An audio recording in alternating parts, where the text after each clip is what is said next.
Living in Virginia, you're in the fast lane on the information superhighway. We've invested $3 billion in Virginia's broadband network to give you one of the fastest internet connection speeds in the world, so you can build relationships, bring new business to our state, and meet the future of education. It's amazing what we can do together. Visit VCTA.com to learn how broadband connects the Commonwealth.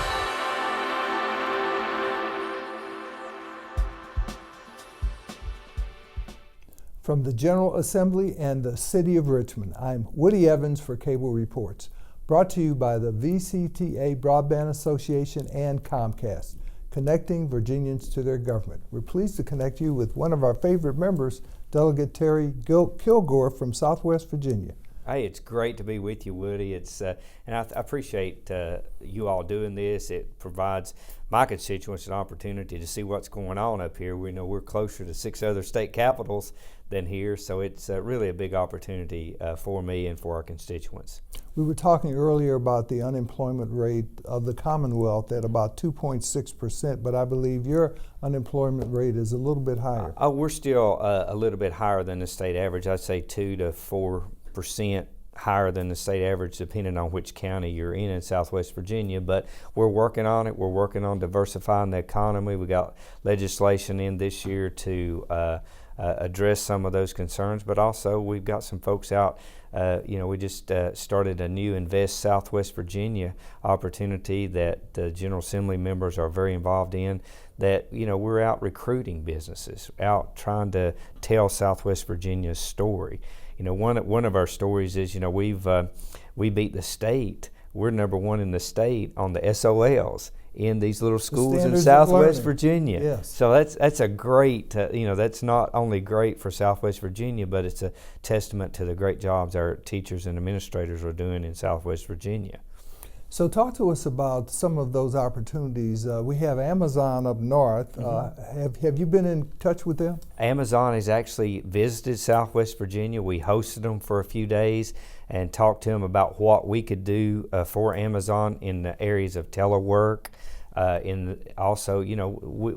They can look at some of our folks, hire some of our folks in Southwest Virginia a little bit cheaper than they're paying in Northern Virginia, but these folks get to stay in the mountains and have all that beauty around them. So that was a big, I think that's a big selling point for Southwest Virginia, and the folks from Amazon seem to be very impressed with what was going on with our school systems, with our colleges, community colleges. So we're excited about the opportunities with Amazon. So I take it that a statewide minimum wage would be something that would hurt your communities. Oh, it definitely would. I mean, I was in the stores this weekend, and that's one of the things they talked to me about. Hey, we cannot pay $15 an hour minimum wage. I mean, maybe they can pay that in Northern Virginia, but we can't do that here. And we're talking about mom and pops, like your bakeries, your restaurants and things of that nature, gas stations. So hopefully if a minimum wage does pass, we can look at it on a more regional basis. I think there's a piece of legislation out there right now that does look regionally rather than statewide. So that's something we really need to work on in rural versus the suburbs and the urban areas. Now, how important is UVA-wise to your district? Oh, it's very important. It's it's an economic driver. Education is an economic driver no matter where you look across the nation. Our college investments in colleges and getting those college education for our students is very important, and it's an economic driver. Folks like to be around college towns. If you look at the last recession, Woody, if you look at college towns, they didn't suffer like the rest of America did. So I think investing in our colleges, investing in research, and now UVA-wise is in the doctorate degree program, I think that's going to really pay off in the long run. Now, we have a lot of teachers here today in the General Assembly, and of course they want more raises than what the governor's budget calls calls for. I'm sure you'll be meeting with some of them today. Yeah, I met with them this morning, and I'm in favor of more raises for our teachers. I think we ought to look at when we raise the percentage, we need to look at maybe giving them like a $1,000 or $2,000, whatever that figure is, and say, here's what your raise is going to be, instead of doing a percentage, because a lot of times that gets lost as we go down from Richmond down to locality. So maybe we can work on something like that. And we've also got to look at the teachers at the upper part of the bracket who are getting ready to retire, the compression. So we got to work on making sure that teachers coming in aren't making the same as the teachers who've been there 30 years. And I understand this year in particular, we have to be concerned about the loss of revenues that the lottery is suffering as a result of these, what do they call them, gray machines? Yeah, the gray, lottery is suffering some losses, and that with the gray machines, with, now with the possibility of casino gambling coming to Virginia, we've got to be more mindful of the fact of working with the lottery. Of course, a lot of folks down in my area buy lottery tickets because we're one of those border areas, and we see a lot of that going on down in particular in some of my counties. Well, talk to us about casinos, because I think you have some legislation relating to that. I'm carrying the legislation for the Bristol Casino in Southwest Virginia, and basically the legislation is for an area, you have to be an economically distressed area, which Bristol is, and it has to be voted on by the voters of Bristol. But the good thing about the Bristol Casino bill, one of the good things is that it shares a lot of those revenues with the surrounding counties. So your Scott County, your Washington counties, your Lee counties, all those are going to benefit by the fact that the casino's in Bristol. But another area of the Bristol Casino, when we're looking at the taxing structure for a casino, we are saying if you invest over $350 million, we're going to reduce that tax rate just a little bit to encourage you to invest. And that's what we want. We want a big investment that create a bunch of jobs, but also pay those property taxes to our locality and those revenues from such a venture. In Bristol, for example, Hard Rock Casino has partnered with the Bristol Casino group to move that project forward. So that's big for Southwest Virginia. And I take it that would also supplement tourism as well? Oh my gosh, it would supplement tourism. We bring folks to the birthplace of country music, the Barter Theater. A lot of that rising tide there would float a lot of ships in Southwest Virginia, and that's what we're excited about. But ultimately, it's going to be up to the voters of Bristol if that's what how they want to see Bristol moving forward. And I think I think they're going to react positively. Now, how is agribusiness doing in your district? Agribusiness is doing better, Woody, with the, cattle's doing better, but also this new crop, hemp, has really helped out a lot and really helping out a lot in Southwest Virginia. I know that there's a big hemp production facility being built in Russell County right now to handle a lot of the farming, a lot of the hemp production in Southwest Virginia. So, the key thing about hemp is most farmers can make a net after expenses of at least $10,000 an acre. A net. That's pretty good money for farming. That's basically sets that crop above and beyond any other crop, but we have to be quick about it because other states are getting into it. So it looks like we got about a 5-year head start. So if we can use this right now, we can use this time to our advantage and really help our farming community. But to cattle and other things are really moving, other crops are really moving well here in Southwest Virginia right now. And as Delegate Danny Marshall always points out, it's rope, not dope. It's rope, not dope. Although apparently there are some issues around the THC content with the federal government. Right, and we've been working closely with our Department of Agriculture to make sure that we satisfy the federal government's requirements. And I think most of our hemp down our way has have met that burden. So we're looking forward to a bumper crop this year, a big crop this year, and hopefully we can move this forward in Southwest Virginia. And of course, healthcare or affordable healthcare is a big issue in your district. I know you have some legislation dealing with that as well. Yeah, I have some legislation dealing with that. When we passed Medicaid expansion, that helped my area open back up Lee County Hospital.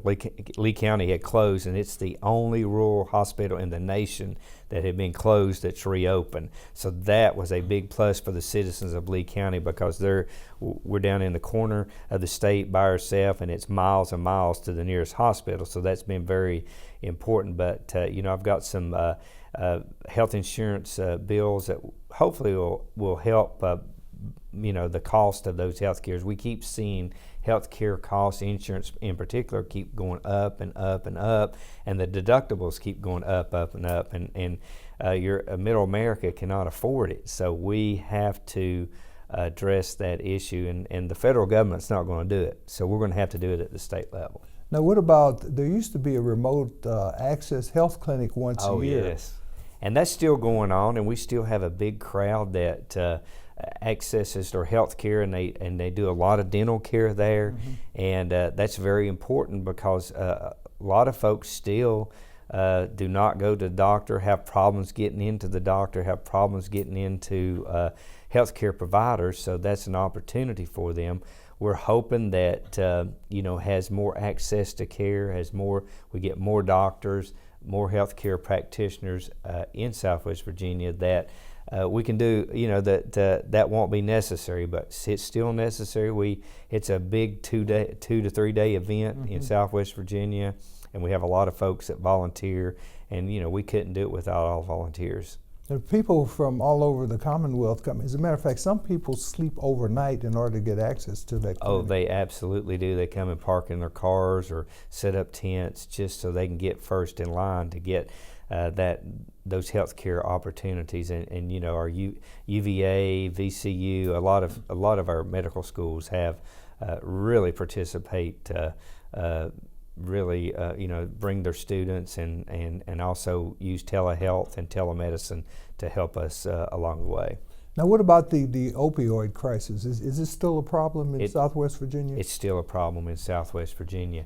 We're working on it, trying to address the issue, but sometimes for our workers, the hardest test is a drug test, and we really have, we got to get we got to have more treatment opportunities. We're working on that with some of our providers in Southwest Virginia to get a treatment facility in Southwest Virginia, because right now the closest treatment facility is Galax, which is still 2 hours away, and a lot of folks cannot drive. They can't afford to drive to Galax to get treatment. So we need an in-house treatment facility located in far Southwest Virginia, and we're working on that. Now, do you have many veterans in your district? We have a lot of veterans, a really high number of veterans, and we have Johnson City Medical Center has the Veterans Hospital there in Johnson City, and we have a lot of veterans get their treatment there. But there's still a disconnect, and it's sad that the veterans do not get their treatment that they deserve. They were out fighting for our country, out putting their life on the line, and we really need to do a better job, and we've called upon our federal government to help us more in that area. What about the opportunity for veterans returning from theaters of war who have spouses who may be certificated, for example, as a teacher in one state, but has to go through a lengthy process here? Yeah, that's a pet peeve of mine. We really need to help those individuals. I know there's some legislation this year to help those trailing spouses, that we call them, to get through that process a little bit better. If you're a trailing spouse and you have a teacher licensure or a doctor licensure in another state, we should welcome you with open arms and make that process seamless. And hopefully, some of the legislation this year will be able to do that. Now, how are the community colleges faring? They're doing really good. Their enrollment's up at a bunch of the community colleges, and they're focusing on training a lot of these students for like electronics and like welding. Welders can go out and make a lot of money. From your area, Newport News, I saw an ad where they were paying welders over $50 an hour. I called my dad, who retired as a welder. I said, Dad, I know you're 80, but come on. No, he loved that. But that's something that we really need to stress. We spent 2 generations, Woody, telling everybody that you got to go to college. Mm-hmm. And there's a lot of money to be made out there in the trades. And we really need to be focusing on manufacturing, machinists, welders. There's a lot of opportunity out there for trades, and we need to reinvest more in our vocational education in high school. And in terms of attracting high tech to your community, for example, I know that some community colleges are offering 2-year certificates in cybersecurity, for example. Oh, I know, and that's one thing that we talked to Amazon about. That's one thing we talked to a lot of our data centers that we're trying to recruit to Southwest Virginia, because our tax rates are lower. And that we're saying, hey, our community colleges can train the individuals to run your data centers, and you're out here in an area where it's safe, where nobody's going to bother your data, and our fiber is as fast as it is in Northern Virginia. The Tobacco Commission really invested a lot in fiber in Southwest Virginia. Yeah, I was going to ask you about the Tobacco Commission anyway. Give us a little bit about its history and what it's been doing. The Tobacco Commission was established in 1999, believe it or not, and we had then a couple $2 billion in revenue or in money that we got from the Tobacco Settlement Agreement. We were one of the only states to set up the Tobacco Commission. And we've been able to invest in a lot of opportunities, a lot of education opportunities in Southwest Virginia and Southside Virginia. We're still moving along, still got money in the bank, and hopefully we can continue to invest in Southwest Virginia and Southside. There's just so many opportunities. We've been able to use our dollars to close deals that otherwise we wouldn't be in the running for in Southside and Southwest Virginia. So you're still a member of that commission? I've been a member since 1999. It tells you my age. And now, in terms of other economic opportunities, do you get much motion picture production in your district?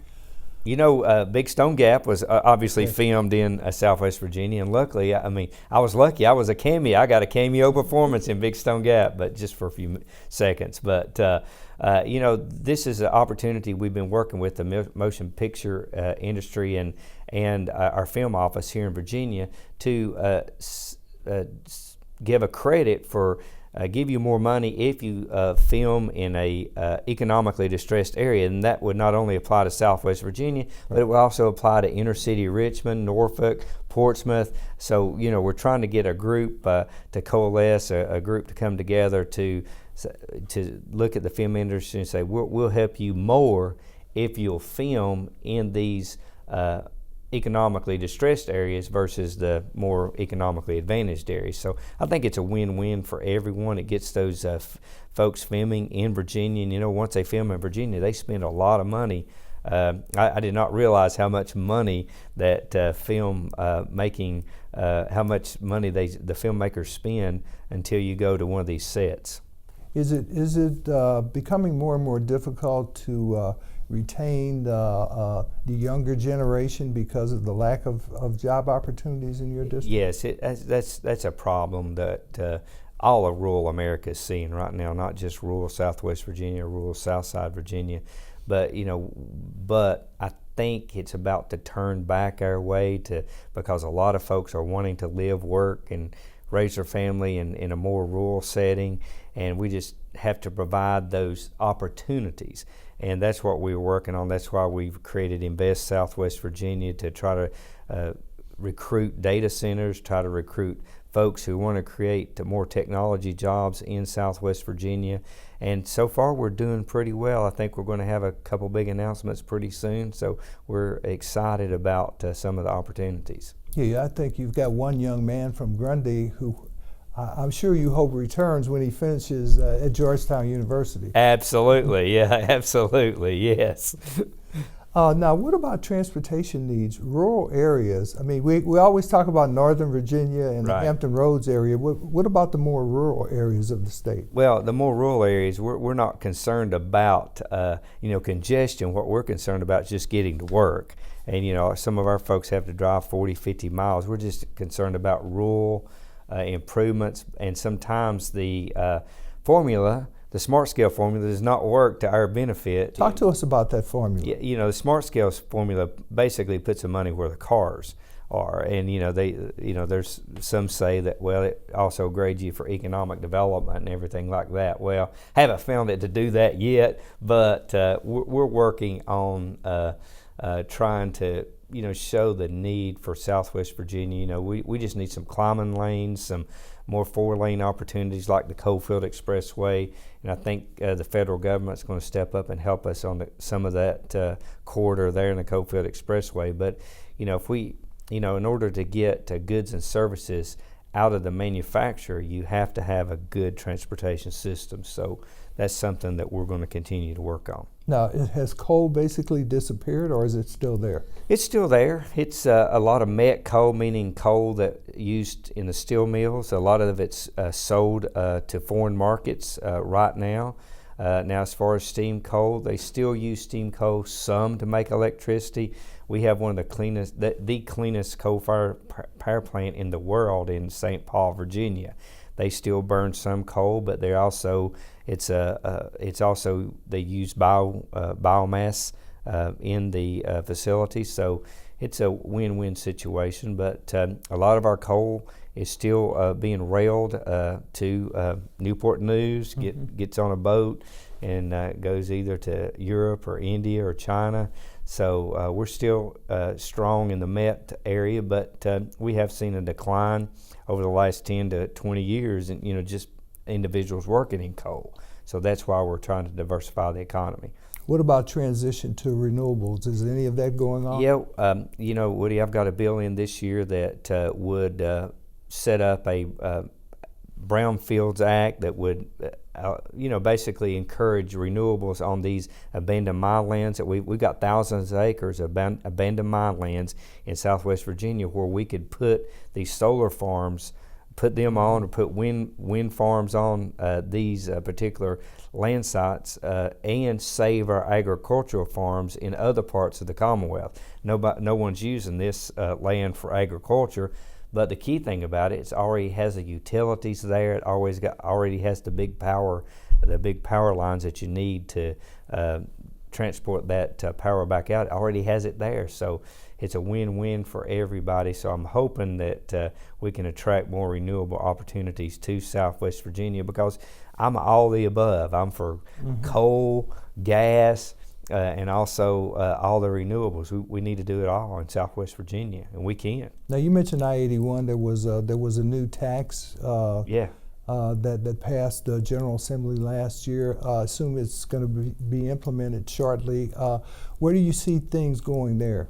Well, I mean, we all agree that I-81 needs to be fixed. It needs to be widened to 3 lanes going each way. Just try coming up on Sundays like I do every Sunday, and you'll see all the truck traffic that's coming from north, headed up, I guess, into New York and then on into other parts of the Northeast. So we really need to do to fix 81. I'm not sure we have all the money that it's going to take to fix it. It's going to be billions of dollars to ultimately get it all the way through Virginia. And it's something that we're going to have to address as we go along year after year. Now, back to Smart Scale, in terms of your district, does it help to have local taxing authority to come to the table with that kind of money in order to compete with other projects throughout the state?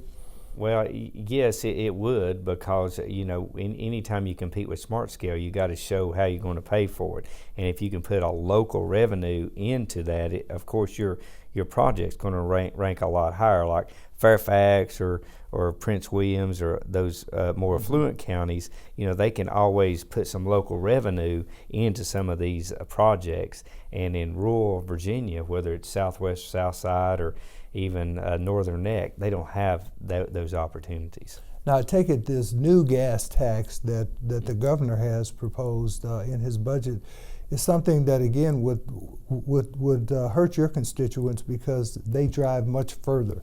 Oh, it would definitely hurt our constituents because you're driving 50 miles one way to work every day. You're going to be paying a lot more than somebody driving 3 or 4 miles, 5 or 6 miles in more urban areas of Virginia. So that's one issue that I have with the gas tax, and that it's not fair on its face, but also it doesn't get a lot of the electric cars. They don't pay anything, so and everyone's using the roads. So we're going to have to come up with a better way to do. Yeah, I guess there's some proposals out there that would calculate the tax based upon the number of miles you drive, for instance. And if that's the case, we're going to lose again. So that's something I'm going to be really watching for, to make sure that we make sure that Southwest Virginia's voice is heard on that.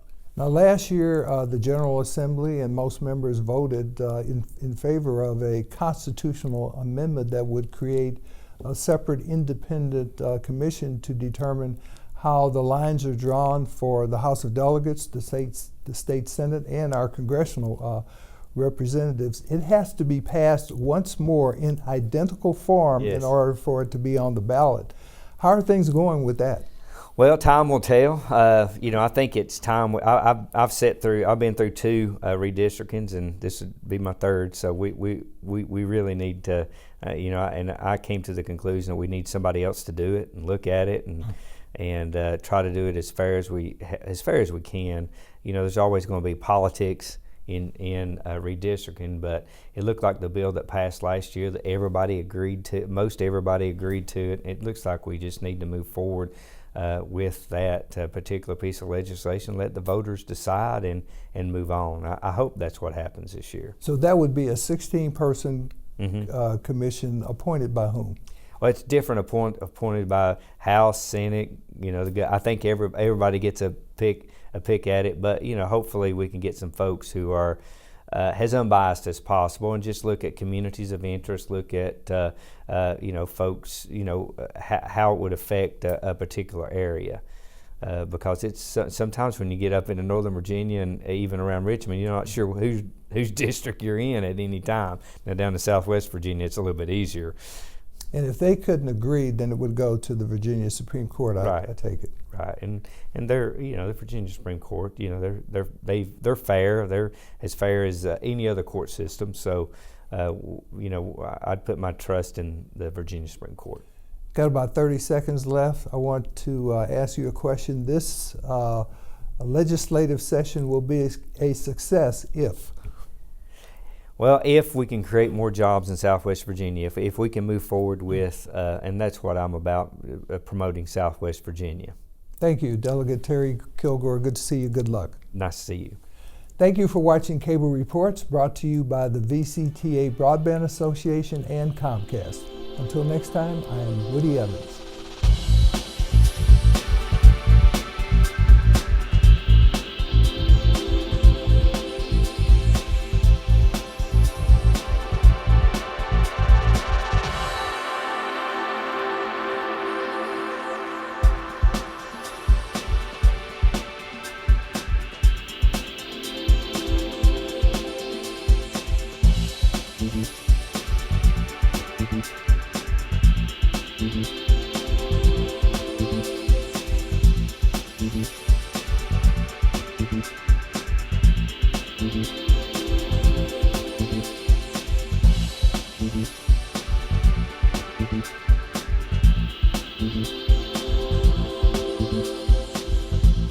Mm-hmm.